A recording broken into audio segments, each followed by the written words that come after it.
Listen, this dude, he does that on purpose. I know some of you'll say, I was like, well, no, he didn't know who he is. Not everyone knows everybody, but you're in the industry, and Shane had just got canceled from SNL. It was a huge news story. That's why he was coming on his show. I bet you even told his producer, get Shane Gillis if you can. Because look, this fool doesn't have big names on his show. Do you know what I mean? He's really talking to gutter scum for the most part.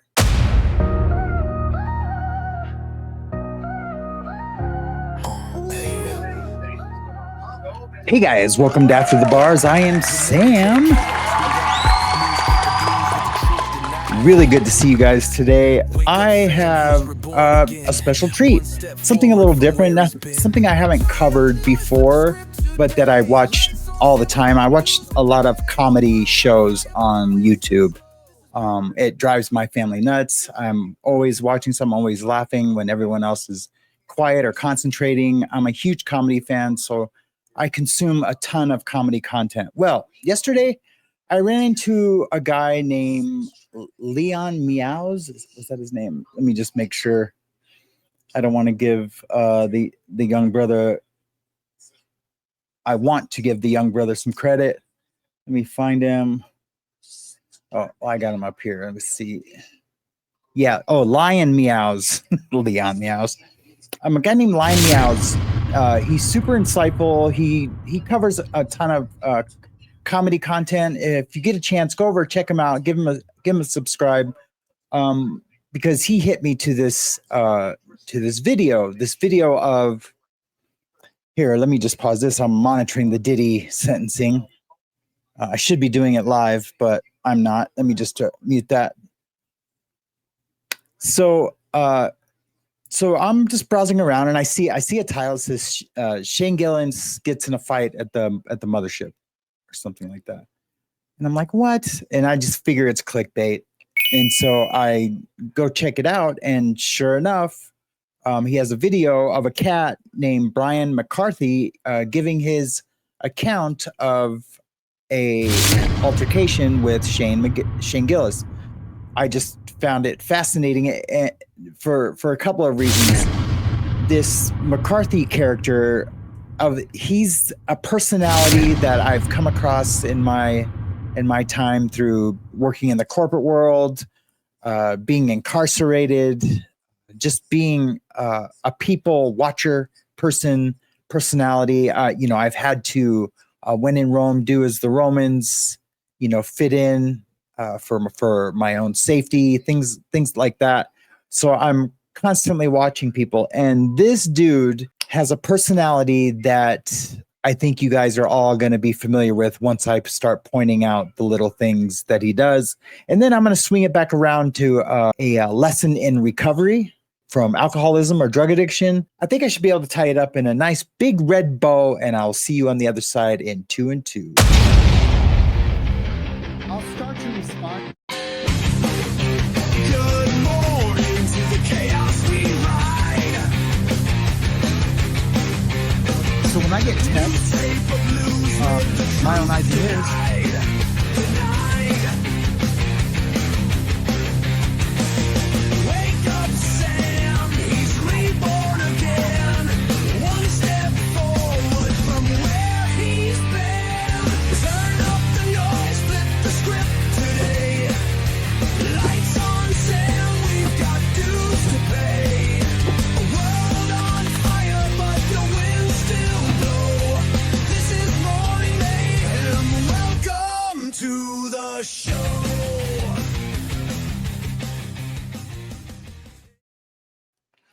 Awesome Blossom. So the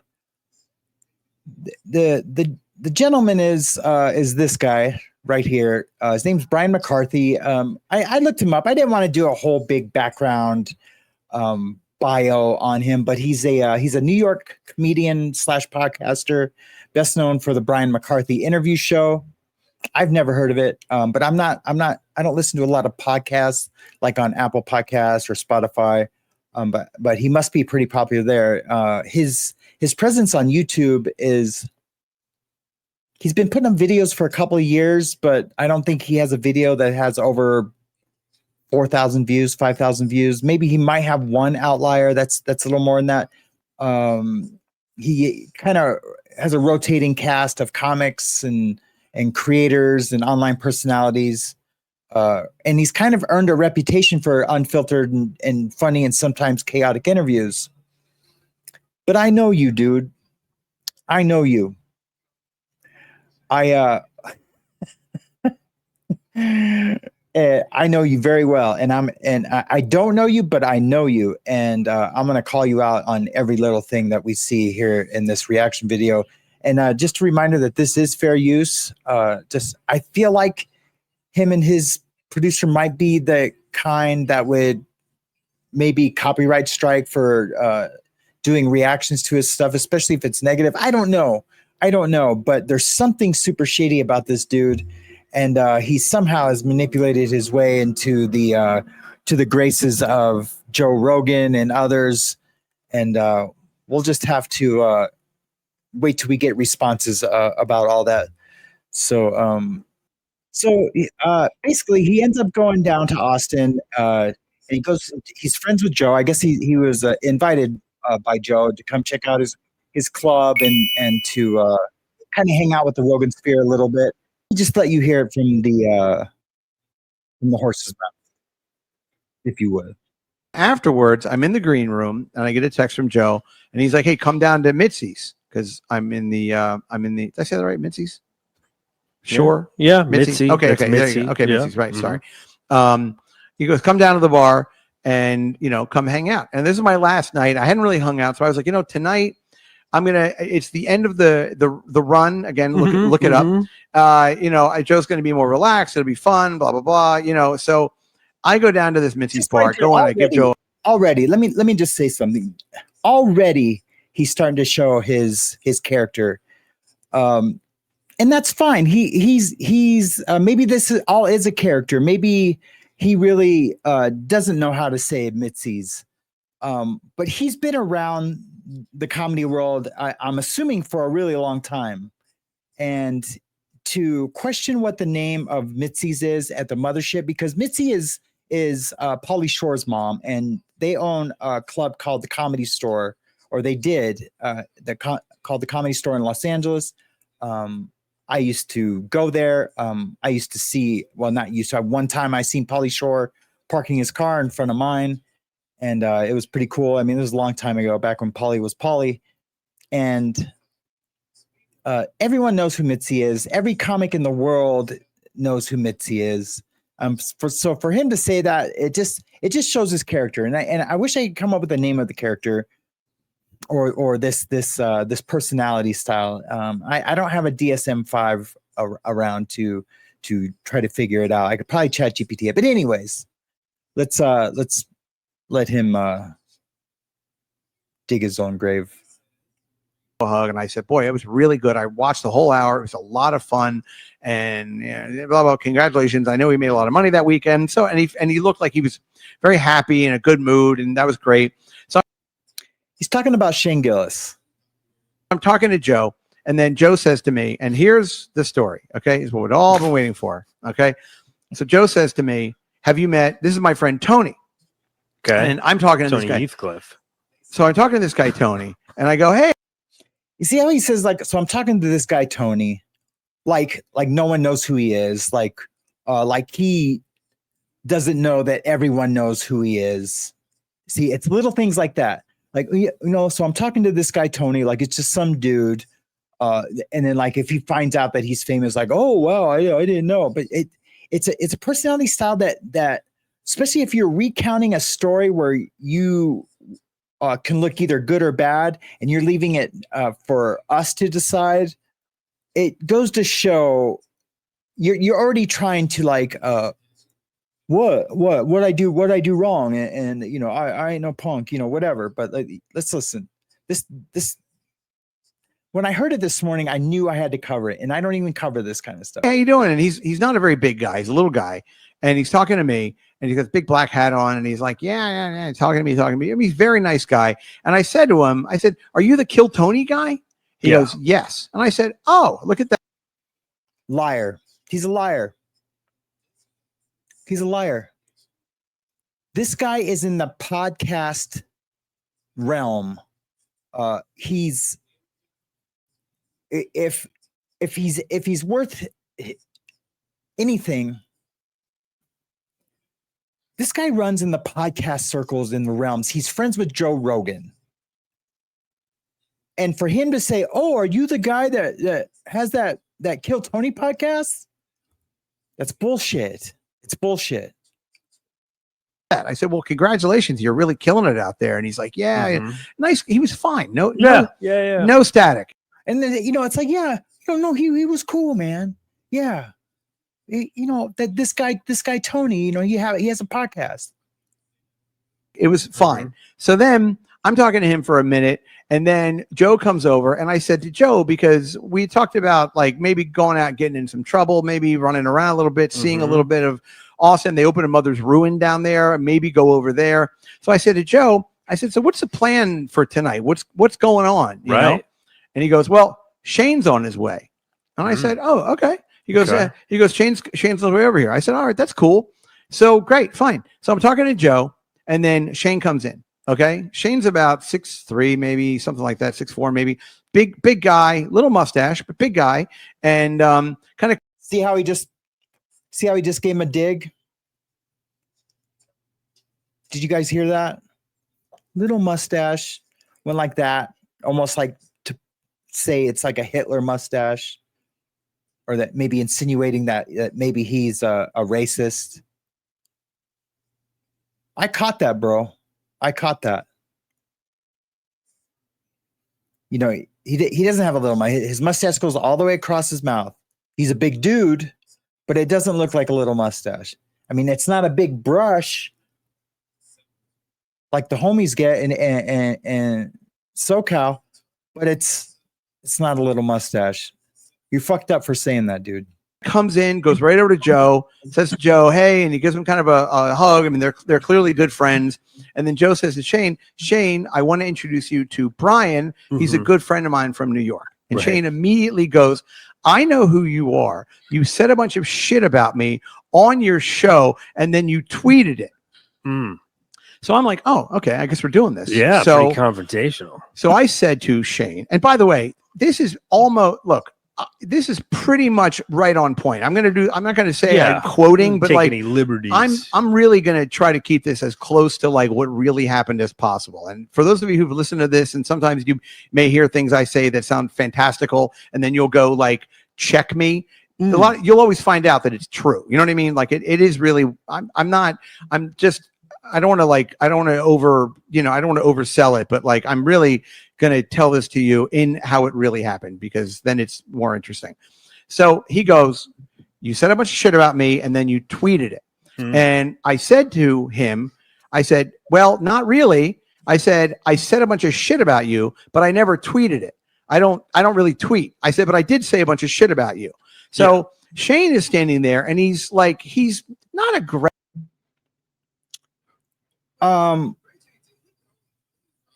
I don't know why he would react. That was the reaction he chose to go with. But aggressive, but he's visibly annoyed.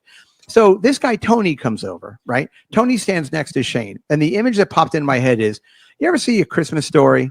With the leg and everything. Sure. Do you remember the one bully that had the coonskin cap? Yeah, and Scott Farkas. Yeah, very good. And then the little guy with the little derby hat. Of course, and he goes, "Are you going to cry, little baby? You're going to cry?" So I looked at Tony, and I was like, wow, he reminds me of the little bully from... Yeah. But again, there was nobody was bullying me, but they were standing there. And Tony says like, "Oh, hey," he came over to say hi to Shane. And he goes, hey, Shane, what's going on? And then Shane, like literally, and we're all standing within like 5 feet of each other. This bar is not big, and we're all in a pretty tight space right at the bar. So Shane's like kind of motions to me. I'm right across from him. And he goes, "Yeah, this guy said a bunch of shit about me. And then he tweeted it, and I interrupted him again. I said, I never tweeted. I said the shit, but I didn't tweet." Right. And he's like, "Well, you said a bunch of shit about me." So I just said, I attempted just to put it to bed sort of immediately. Right. And I said, listen, this is how I remember it. You came on the show about 6 years plus ago. Oh my God. I know it's crazy. It was a long time ago. Yeah. It's a long time ago. Well, it could have happened. It was like it happened. It was like it happened at that domain place in the Apple store Right. the day before. But I said, this is what I remember. You came in. I thought that you were a member of the audience. You came in. You were actually the guest on the show. I didn't realize that. You were visibly annoyed that I didn't know that you were, the guest on the show. And then we had this show. And again, I was drinking. Sure, fine, whatever. That's fine. And then that night, we did a show at the New York Comedy Club, and somehow I ended up hosting it. I still don't know how that worked out. And I called you Sean Gillis, and you were annoyed by that too. So listen, this dude, he does that on purpose. I know some of you'll say, I was like, well, no, he didn't know who he is. You know, not everyone knows everybody, but you're in the industry, and Shane had just got canceled from SNL. It was a huge news story. That's why he was coming on his show. I bet you even told his producer, get Shane Gillis if you can. Because look, this fool doesn't have big names on his show. Do you know what I mean? He's really talking to gutter scum for the most part. You know, maybe a porn star who does mushrooms, and I'm not saying that they're gutter scum, but I'm talking about other people, or a just these like random dudes, some dude named Joe Hollywood. He has come on, and I'm just going from the titles. I haven't watched any of these shows. All I need to know about who this dude is by watching this one effing show.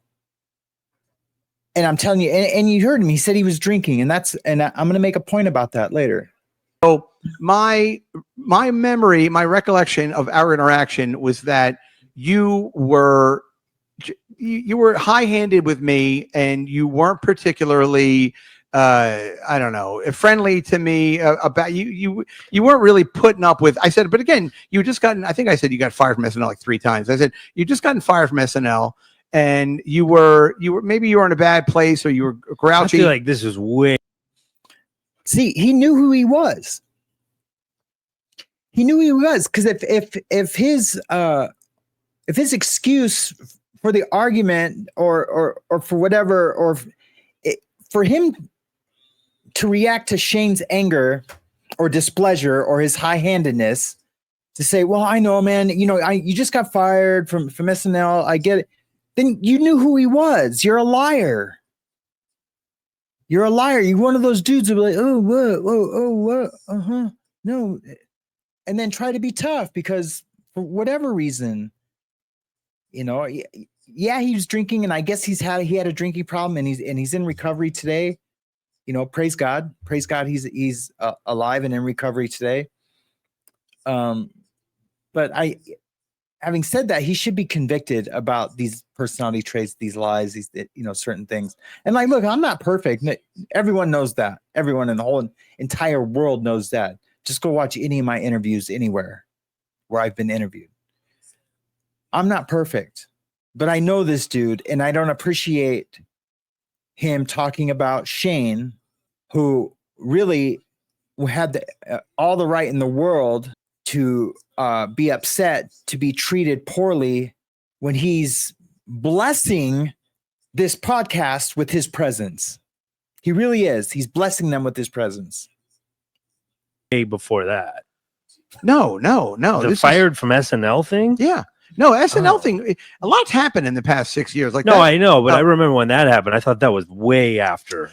Again, I might be fucking up the timeline on that end, but I don't think I am. We can look it up if you want, but I feel like that this had just about happened. It was certainly like the thing that people would know about it at that time about Shane. So Shane says to me, Shane goes, that it didn't happen like that. I am never not like respectful and nice to people, and I'm always like nice. I'm always. That's right. He's always nice, man. Kind of like me. I always am nice, even when I'm angry. I'm nice, unless I'm having a personal, agreement with somebody, or if I get heated on a rant about a situation. nice, and I'm never. And I said, there's two words you should never use, and one of them is never, and the other one's always. I said, so I remember it one way, you remember it another way. We're just sorry to keep interrupting, but yeah, he remembers it the way that paints him to be the better person in this story. All right, I'm gonna let it run for a bit. going to have to agree to disagree. I said, and I have a disease called Irish Alzheimer's where I forget everything except my grudges. So I remember you kind of being, you know, a little high-handed with me and maybe big-timing me a little bit. And I said, but honestly, and I'm talking, this is really how I'm talking to this guy. I said, honestly, you are fucking killing it out there. What do you give a fuck what I have to think anyway? Kind of, right? I said, who gives a shit? Right. I said, I'm like a huge nobody. I'm just here. I said, yeah, this happened years ago. I said, but I remember how it happened for me. It's what I remember. So, oh, well. So this Tony guy, now it starts to get very good here.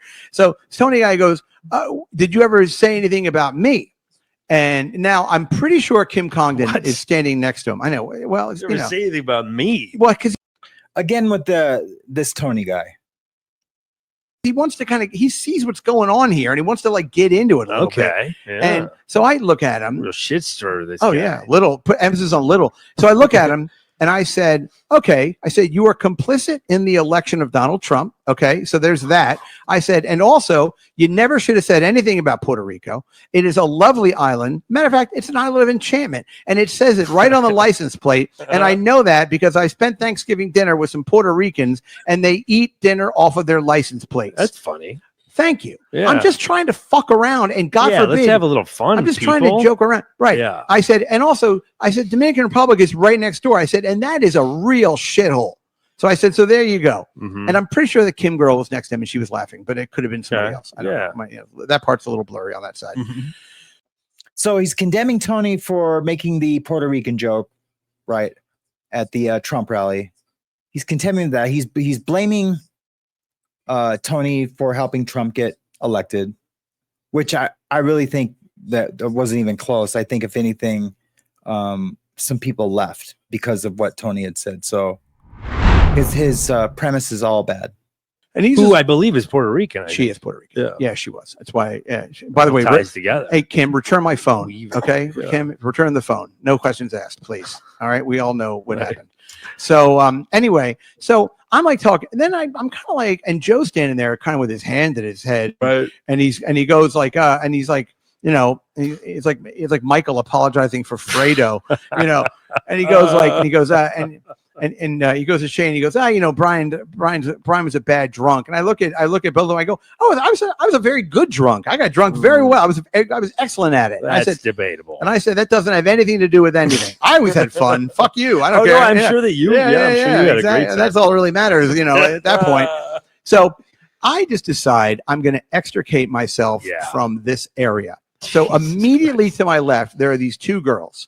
And I turn to my side, and there's this girl standing there, and she's in this little black dress, long black hair, very skinny, very cute. And I turn, she looks at me, I look at her, and she goes, hi. And I said, well, hello. And I start chatting with her. Now, what I start doing is, and now Shane, at this point, like I'm forgotten about. They're talking, but I can still, I don't want to say something corny, like I can feel the energy, but like lingering. There's something, you know, it's just There's animosity. It was just right over there. It was, and this is all about 6 feet away. So I made the executive decision in my head. I'm like, I'm going to bust this girl up. I'm going to really get her going. So I've got her laughing and laughing and laughing and laughing. And again, it sounds self-serving, but I was making her laugh a lot. And she's laughing. And at a certain point, we're you know, she's laughing. And then she hands me her drink.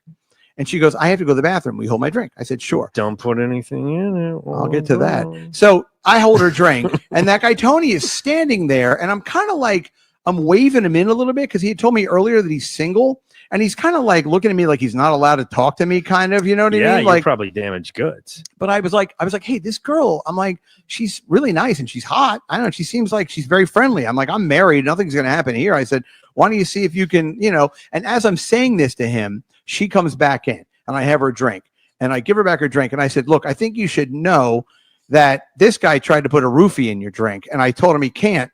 And I said, also, look at that dress. It's kind of not necessary. I said, you seem like it really is Coles to Newcastle. I mean, that really is like bringing sand to the beach. And she's laughing. He goes, yeah, I know. You don't. super disrespectful, man. He just met this girl, and first of all, saying that, even joking about putting a roofie in someone's drink, that shit isn't funny to me. Not even a little bit. And then to say, well, I mean, he wouldn't even need one. That's obvious. You know, you're a whore by the dress that you're wearing, but he's not using those words. He's one of those dudes that will say everyone else is disrespectful when he's really the most disrespectful person in any situation. He's a creep. To roofie me. I love it. You know, very fun girl, very nice girl. And this, yeah, but he didn't know she would react like that. I know a lot of women that would not have reacted like that, even if they were drinking and having fun just before that. When you start talking about the R word and being disrespectful by calling her names or stereotyping her in some, you know, strange way, that's super lame. This dude's a lame. Tony guy's standing there. So then I just say, I go, all right, her drink was almost empty. So I said, can I get you a drink? I want to go to the bar. I want to pretend I'm getting a drink. So she goes, yeah, can you please give me a pineapple and a tequila? I said, sure. So I go to this Tony guy. I said, can I get you a little something from the bar? It was a bit of a height dig, but not really. But I said, can I get a little something? I got to look up how. I don't remember him being short. I remember him not being very tall. Okay. But he had a big black hat on, and, you know, again, he was standing next to Shane. So there's like, yeah, because Shane's a tall guy. It's forced perspective. Yeah. You know, it was like when they shot the Lord of the Rings, they'd always make a little Elijah Wood. They'd shoot him from like a ladder or something. Right. So, so I go, so I say to the girl, okay, I'll be right back. I'll go get a drink. And she's with Tony. 5'9". Yeah. Not super tall. He's not, yeah, but he wasn't tiny, but standing next to yeah. Right. And like, I'm 5'11", like I'm a fucking giant. Sure. Who cares? Right. It's critical 2 inches. So, so I'm walking by and I see Joe and he's at a banquet with some other people. And I go to Joe, I go, hey, I'm going to the bar. You want something? I got an empty hand. No, I'm good. So I walk to, and again, this is all happening in like a 10-foot radius. This is not a big area. Everyone's kind of like mushed into this bar banquet area at the very beginning of this bar, right? So I go to the bar and I'm waiting for the bartender to pay attention. And Shane is at the bar, like 3 people down from me, and there's 2 guys with him, and I recognize one of them from like being a guest on Your Mom's House. He had red hair and kind of a red beard, and I don't remember his name. Andrew Santino. Maybe. Matter of fact, that sounds right to me. He's like one of the only redheaded dudes I could think of. Okay, I don't know. Okay, fair enough. And there was some other guy who vaguely may look familiar. So I'm waiting, and Shane is clearly telling these guys about me or saying something about me. Fucking guy. Dude, I know dudes who do this. My ex co-host used to do this. Like, oh yeah, what was that? You know, the person that was in that thing. Oh yeah, and it's one of those obvious answers. Yeah, I get it. You'd be like, hey, who played in that? I get that happens. But when you're talking like this about this is your world, you're in the comedy podcast world, kind of. You know, like you're in that circle, and to not know who these dudes are for being in that circle for over 13 years and then being a comedian before that, I'm assuming, because they say he was a comedian and now he's been a podcaster. You keep pretending like, these dudes, because he wants them to think that you're not as famous as you think you are. Because I don't know you, and I'm kind of somebody. Even though he self-deprecates and says, I'm the biggest loser. You're killing it, Shane. You're killing it, Shane. Therefore, I get a pass for being disrespectful to you. I get a pass for that because what are you worried about? You're killing it. You fucking punk.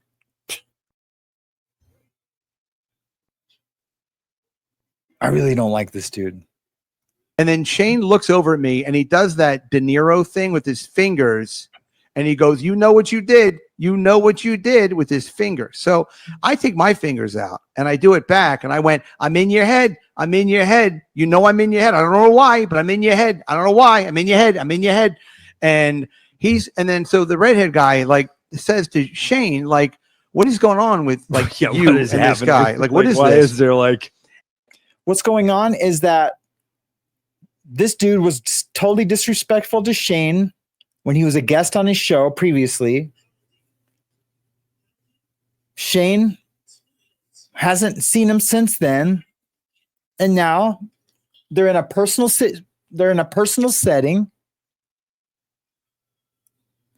And now they're in a personal setting where they all have mutual friends, and that would be the perfect time to say, man, I'm sorry if I disrespected you at all back then, you know. And you can even say, and look, man, this isn't me swinging off your nuts or anything. I'm just letting you know, man, I apologize if I was disrespectful back then. He should have said that because he knows how Shane feels, right? It doesn't matter if it was his way or Shane's way. However it went down, he knows Shane is upset about it because Shane has already expressed that. So a simple like, man, my bad. If you felt disrespect on my show, that's totally my fault because, you know, I was in control of that show.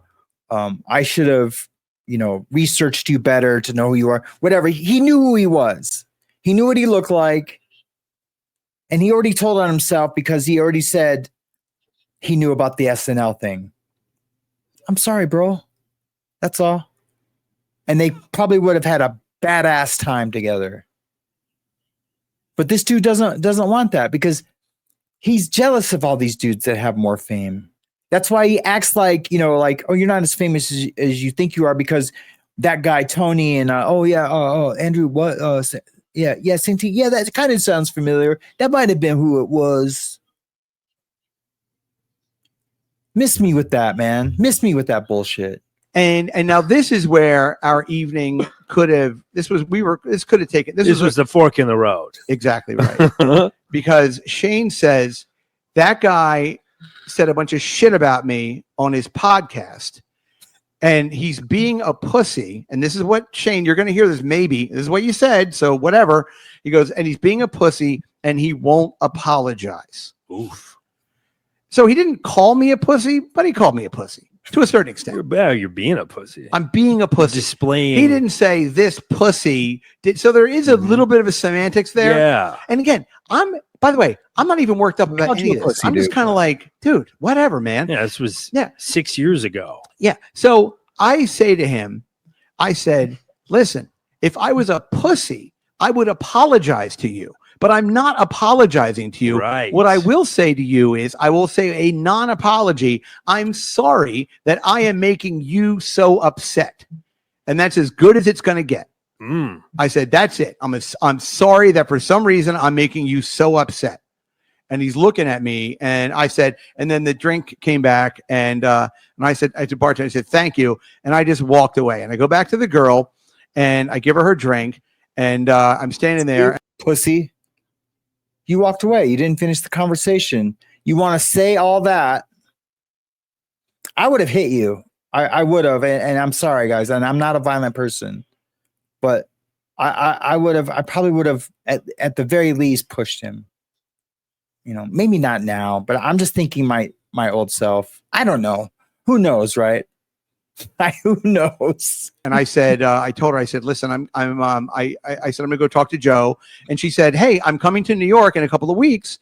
And I said, great, I'll take you to lunch. She puts her number in she puts her number. I said, well, she had a friend with her too. I said, I'll take you and your friend. I wanted to keep this very above board. I want to, plus the girl's 25 years old. I mean, Jesus Christ. Hey, yeah, take it. Want to go to Epstein? You're too old for him, but not for me. Come on, you want a mustache ride? I'll get Shane over here. Hey, Shane, can I borrow your mustache so I can put this broad on my lips?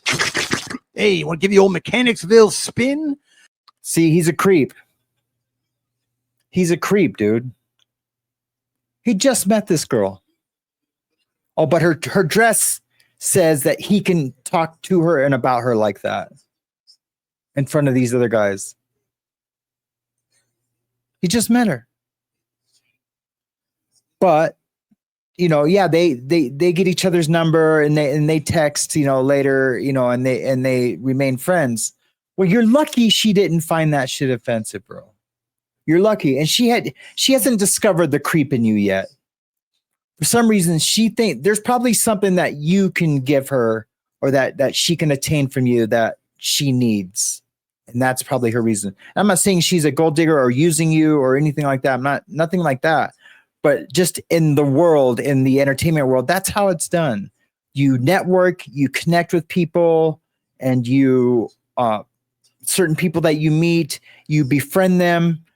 I mean, there might be a real friendship brewing, but you befriend them at first because, this dude's the director of this and you want to be a part of it in this way. I was a grip. So if I met, some key grips that were working over there, can I work here, work there? You just network. Mechanics Bird. Anyway, fucked it up. But anyway, so she puts her number on my phone. I go over to Joe. Joe goes, "What is going on with you and Shane?" I said, "Jesus Christ." I said, "Nothing." I mean, I think it's pretty clear what wasn't there like shouting involved? Like, what's happening? Not quite shouting, but it was pretty public. It was, yes. You weren't whispering. No, there was a lot. It was a lot of unnecessary animosity. Right. And so I told Joe, I said, "Listen," I said, I've been up since the morning anyway. I'm tired. I'm leaving. I said, "I'm not leaving because of him, but I'm just going to get out of here because I want to go jerk off to Escort Ad." You have to say that you're leaving because of him. You'd already said that you were going to hang out with these dudes, all night. That everyone was going to get into something. You hadn't even left the first place yet. You're still at the mothership. But I'm not leaving because of him. I've been up since real early. And go back to my room. And, it was already like, midnight or something, 11:30. I said, so I'm going to get out of here. So I leave. And now for those of you who might say, oh, well, Brian, any of this is bullshit. An hour after I got back to my hotel room, I got a text message from the girl saying, "Hey, where did you go?" Not implying that she wanted to fuck me or that I was going to cheat on my wife. None of that shit. I'm implying it. But yes, thank you. Yeah. I was hoping somebody would. Inferring? No, but in that she was having enough fun. Like I wasn't like creeping her out. You know what I mean? Like I wasn't like creeping her, or I certainly was. She was in the area with like that was like presumably like a VIP area, right? Yes, so she would have to know somebody. She's right? the host of a poker show. I have all her information. Poker show. Okay. She might, if it works out, they're coming to New York maybe in a couple of weeks. Yeah, I'd love to have her on. Sure. Yeah. Oh my salchicha. No, but she's a very nice girl, and we've texted since then, but I've always been like, hey, I want to take you and your friend. They've never been to New York before. Right. I'll take you and your friend to lunch. It's very above board. I'm not trying to like make any time with this girl or anything, but it does illustrate the point that you could say, I don't know why it lends some credibility to the story, but I'm talking to this girl, I'm being friendly and funny or whatever. And then, if I was like a total weirdo or whatever, she would never have texted me an hour. Where'd you go? You know what I mean? So I didn't text her back until Monday when I got back into New York, and I was like, oh, hey, I had to get up early, I go masturbate to Escort Ads. I'm sorry. And then then she sent me a link to her YouTube channel for her poker thing. And that's it. So anyway, that's the Shane Gillis story. Now he's not over it. The takeaway is this. Okay. If he would have walked in there and saw me and still remembered me and everything and said to me, oh my God, I remember you. Sure. I made you so unhappy with our interaction that you went on your show and you talked about how sad, and it's gotten back to me. I am so sorry for you. Let me give you a hug. If he would have done that, I would have felt like such an asshole, and I just would have been like, yeah. I would have been like, yeah, it's cool, man. It's cool. I just, it was just, I was a bad drunk. Joe will tell you, I just made a mistake. Sorry. I would have fallen over myself apologizing. If he just came in and he was like, because here's what you have to remember. I'm sure he worked that weekend. I know he flies private, probably made 50, 75 grand or whatever the fuck it is that weekend. Like I would have, if he just would have walked in there, even knowing me and knowing that, even thinking that I was an asshole or whatever, if he just looked at me and said, "Oh, fuck this guy," and he went, "Oh, hey, I remember you. Yeah, you said those things about me. Why I ought to pound you. Right. Let me bring over the little guy over here. We're gonna put you on the." He did say that. But he didn't come over with like, "Oh, I better pound you. It's cool, bro. It was a long time ago." No. You were the transgressor. He's saying like, yeah, man, you said a lot of shitty things about me. And how do you respond? You respond disrespectful. So you're self-serving. And now you're airing it all out on YouTube. And I get it. I'm projecting that out even farther. You know, you didn't have the right to air this out in public to try to make Shane look bad. It makes you look bad. And that's the beauty of it. That's the beauty of this entire situation. All you had to do, you're saying that Shane should have just came at me like, hey, man, remember you said some bad stuff about me, man? It's cool. He was supposed to do that? No, you were supposed to apologize.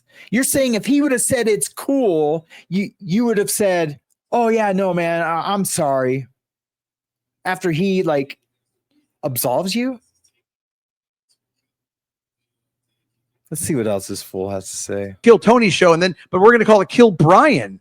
And we're gonna get you in this town.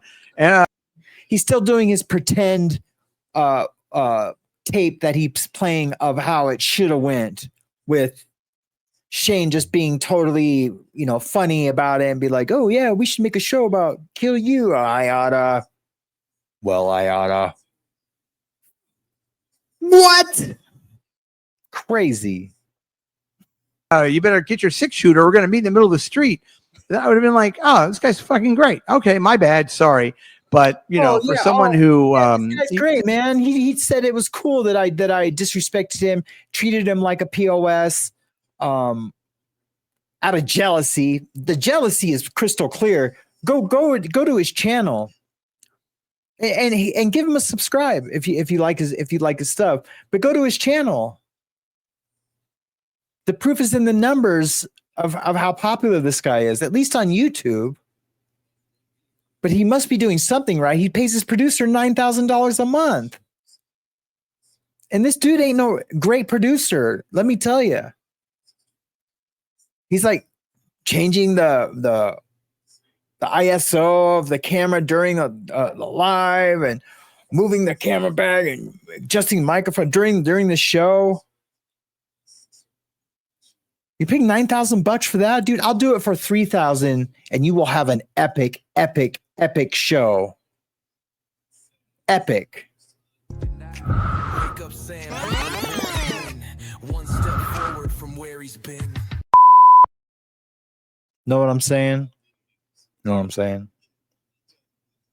All right, let's see what else this fool has to say. This was extraordinarily thin-skinned, and I'm again, Shane, if you hear this, I'm sorry that I ruined your Sunday night. Hopefully when I left, you were able to regain some pleasure from your existence once I left the room to go violently, pull my half-limp noodle. Well, with a name like Gillis, you might have a little bit of the Irish Alzheimer's too. He looks like a big old Mick. Something like that. Probably. I mean, people like that, Listen, they hold their grudges. Yes. But they want to settle your hash in a weird way. I think it's one thing to hold a grudge. It's another thing to act like such the injured party. And like when somebody, you don't demand somebody apologize to you. Like, you need to apologize to me. Like, and I mean, I have discussed this with. You didn't demand it. My doorman ad nauseum. Sure. Let me tell you what Danny has to say, and also Nick and Jamie a little bit. But we were in the elevator only for 3 floors, so I didn't get a lot out of him. But it's the kind of thing where you say to somebody, you're a pussy if you don't apologize. I think for the past, look, that guy's had an incredible career for the past. I guess he did later. It's because he already gave you the chance. He was already lightweight cool about it. You're lucky he just didn't smash you on sight. Because in his head, he's smashing you on sight when he sees you. He's not stewing on it. You're not living in his head. You're tucked back here. When I see you, it's on. And that's what Shane did. But you're one of those dudes who's like, you'll treat someone like shit and not apologize and be like, oh man, come on, man. What? That was nothing, man. Come on, man. Look, you're doing killer. You drive a Porsche. Look what I'm driving. I'm driving a Cadillac. He's one of those dudes, man. I know I keep saying it. Sorry for being redundant. This dude just got me heated, man. Just got me heated. Thank you, Lion Meows, for giving us this. I appreciate you, brother. What, 4 years? I mean, really? I mean, he's hosted SNL. Oh yeah, he's doing great. I mean, twice. he beat cancel culture, presumably. I mean, something like that. He was canceled, and then the groundswell of support from people, free speech people. Yes, exactly. Made him way bigger to the extent where he was then asked to come back and host SNL. Yeah, which more than once. I would have said fuck off, but whatever. Again, that's his thing to do. You know what I mean? No one's asking me to host SNL. But I mean, it's kind of amazing though to think of all of that success and then to be like, I'm still fucking. I know. Got something stuck in my craw. That McCarthy boy. It's never funny. It's never enough. It is. You can't have it both ways, dude. You said, but I have that Irish grudge thing that I'll never forget. Shane's Irish. He has the same Irish grudge, whatever you called it, bro. But you can have it, but he can't. Yeah. Well, it's like when you talk to people that do comedy or whatever, and they'll say, they look on the audience and everyone's having a great time, but there's one person not laughing. Exactly. That's the one you fixate on, and it's the same reason why people troll on the internet, because you can say 1,000 nice things to Shane Gillis, and then the one guy that's saying something negative gets his attention. So it's just, you're just trying to get a reaction. I mean, not that that's what you were trying to do. You just you don't like the guy. And also, I'm not going to, well, it's not that it's not that I will, now I probably don't like him, but I mean, it's not like I just was like, look, this is how I remember it happening. Like, I'm not gonna apologize and say I'm really sorry that I behaved that way. It's like, dude, fucking get over yourself, man. Well, and it really, at that point, it's kind of like, no, dude, it's a simple apology. And you say you're in recovery and you're sober and you don't drink. And this is what I wanted to bring it back to. I'm through with that fool. I can't even look at this dude anymore. For real. I really can't. You owe me an apology now. You say you're in recovery. You say you're doing, you don't drink because you were a bad drunk. You did something bad while you were drinking and working to a person that was gracious enough to come to be on your show. Someone working a program, someone in recovery, even if you're working the 12 steps or not. You have to own what's yours. You own it. You just say, man, this is my part in it. My bad, man. I'm sorry. Simple, done. You don't have to go into like, what do you want me to say? Oh, I'm sorry, I acted badly because of this and that. No, man, my bad. I'm sorry. That goes so far in the world. That's part of that coming from a place of love, like I've been talking about. Just starting from there. What pleases God? And if you don't believe in God, what just pleases the universe? Moving forward, how do I best succeed? When is my life better? It's always when I'm being a good person, the best person I can be, coming from a place of love. That's when my life's better, even if I'm homeless, which I've been. When I came from a place of love, things got better. But that dude loves living in that. He loves having Shane as an enemy, or I wouldn't even call him an enemy, but he loves having, Shane knows who I am. Look how big he is, and he knows who I am. And you know what? And I punked him, and I didn't say I was sorry. I ain't no pussy. You are a pussy. You're exactly what Shane said you were. You're a pussy for not apologizing. Because men are men. Men apologize. But in your twisted mind, you think it would have been a weak pussy move to say you were sorry for something that you know you did that was wrong. My wife's tripping right now. She knows I hate the P word. I never say it. It's aggressive. I just don't like the word. And I've said it like 5 times. It's totally nuts. She's probably like going, what?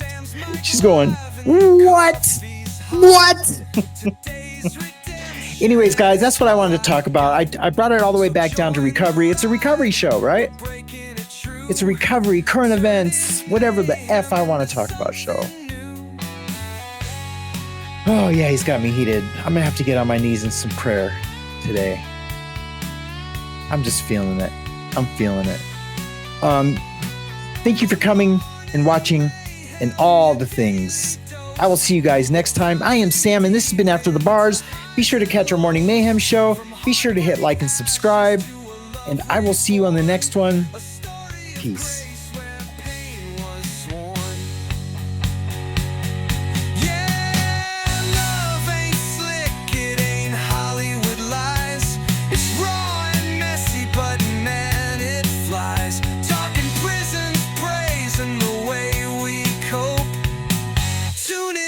Cause we're speaking of hope.